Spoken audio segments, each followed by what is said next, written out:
Hello and welcome to another Tuke Takeaway. My name is Jack and I'm one of the teachers who works at Tuke School, and today I'm going to show you 3 art activities you can do at home but which also include some opportunities for learning. So without further ado, here is the first activity. Okay, for this activity you're going to need some tin foil, which I'm sure you'll have hiding in the cupboards. A soft surface, so I find that cardboard is quite good for that, so I've taken this off an old box. A pair of scissors that you can use with adult supervision, and I've chosen 2 leaves to rub with our tin foil, but you could also choose coins or other things that have a nice surface. So what you're going to do is you're going to take the soft surface, so the cardboard, and then you're going to take something you want to rub. So I'm going to choose this leaf and put it in the middle of the cardboard. And then I'm going to put the tin foil on top. You can experiment with which side you want to have facing up. One of them's slightly shinier and you might get different results. So I'm going to have the shiny side facing up. I'm going to put it on top of the leaf. Then with my thumb, I'm just going to start rubbing over the leaf. You don't want to press too hard because you might tear the tin foil. But you can kind of experiment with where the outline of the leaf is.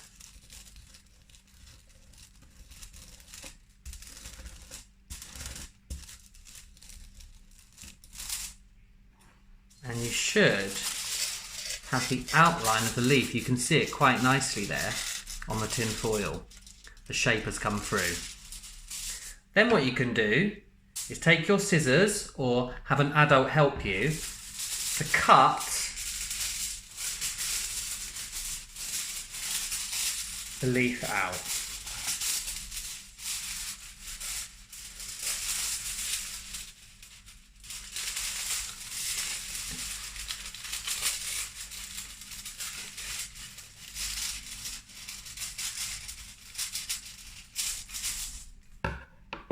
As you can see, we have our leaf rubbing, and it catches the light beautifully and it's quite nice to look at.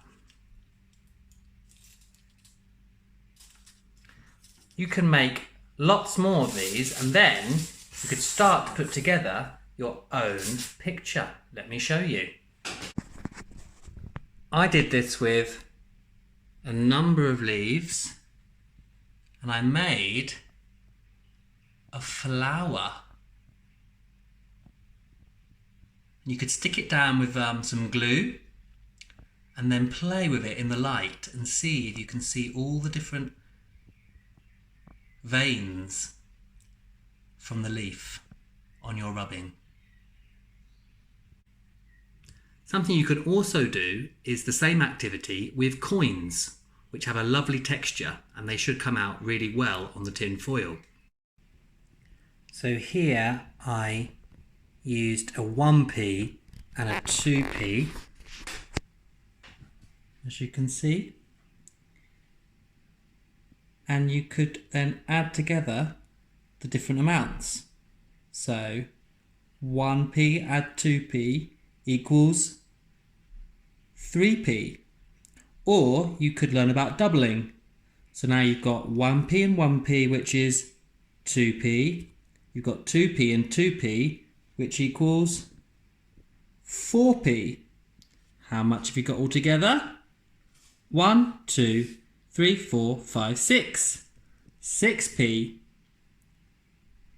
Okay, the second activity is dot painting.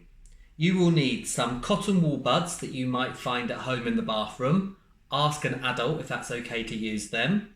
You'll also need some paints. If you haven't got paint, you could improvise and use turmeric mixed with water or paprika mixed with water, or you can make your own paints with flour, water and food colouring with the added benefit that they will be non-toxic. But I've got some paints, and what you're going to do is you're going to draw an outline of something that you might want to paint over. So I have made this figure of 8 sign of infinity, also known as the Ouroboros sign. But you could choose something else like a rainbow, they're quite fashionable at the moment, or anything you like at all. I did a rainbow one earlier. As you can see, this is what I made when I did my dot painting. So we're going to make something similar now. You can see how I do it. So I've got my paints, I've got yellow, I've got blue, and I've got red. And I've got a cotton wool bud for each colour. And I've got my outline of the figure of 8.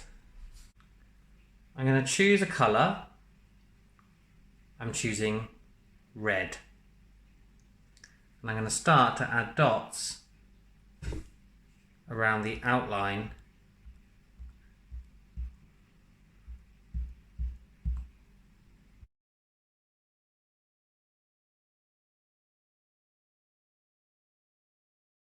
the yellow.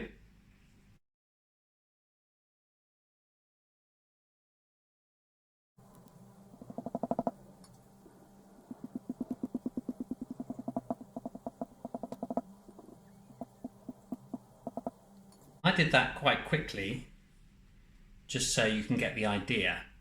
But you could take a lot more time about how you fill your shape. And you can really play around with lines, areas, shapes. And then what you can also do is you can start using this as quite a fun estimation game. So you could start trying to estimate how many dots you have drawn. And then you can test your estimation by counting them. You could also make a prediction. You could count all the yellow dots, for instance, and then predict, based on that amount, how many dots there are altogether. There might be a sum involved there. For instance, if you count 30 yellow dots, and we've chosen 3 colours in our art activity, what could you do to make a prediction about how many dots there are altogether? You could create a number sentence, 30 times 3, which would equal 90. And then you could count to test your prediction. So there's lots of fun there that can be had with that activity, but it can also be an opportunity for learning. So the last activity is basically a version of doodling.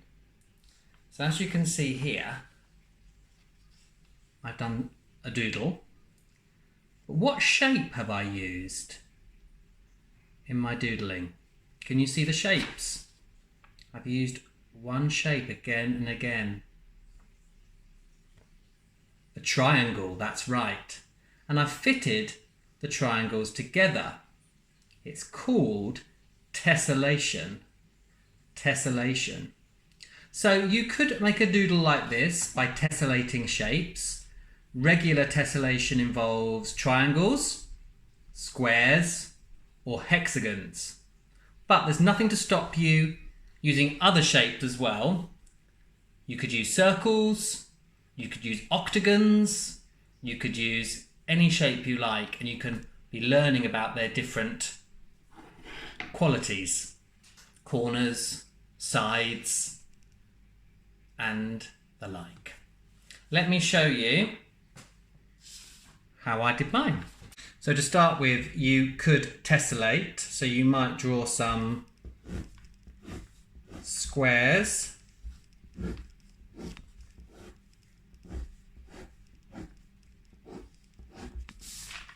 and 4 squares, fit it together. Then you could do some triangles coming off the squares. You could tessellate with them too.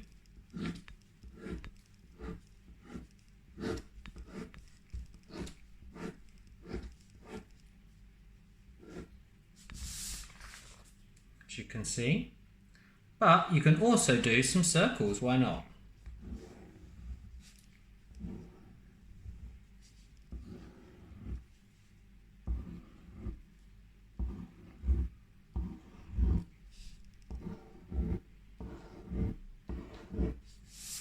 So I've done some circles around the outside.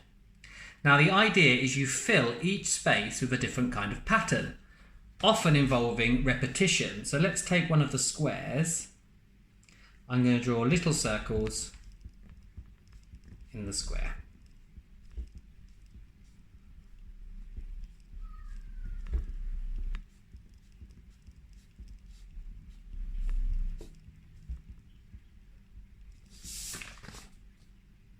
Easy. And then you choose another shape and you can choose a different pattern.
You could also think about handwriting families that I know that Niall and Lee and Ben showed you in another video, where you could be thinking about lines, vertical, lines, horizontal, and circles.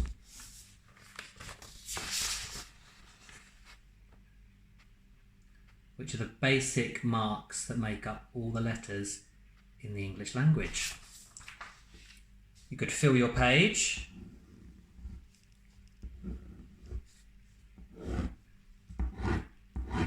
using those shapes, those marks, and quickly you'll start to build up areas that you can then begin to do your patterns in.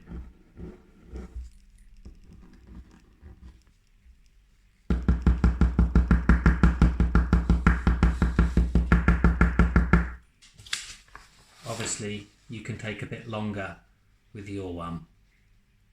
So, that's an activity where you can think about tessellation, how shapes fit together.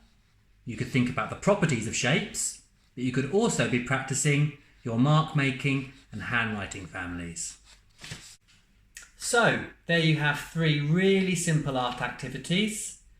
One, where you're using tin foil to rub different things like leaves or coins, and you could make that a learning activity about money and amounts. We also had our dot painting activity, which is quite calming, but you could be learning about colours, communicating what colours you want to use, but you can also be learning about prediction and estimation when it comes to amounts.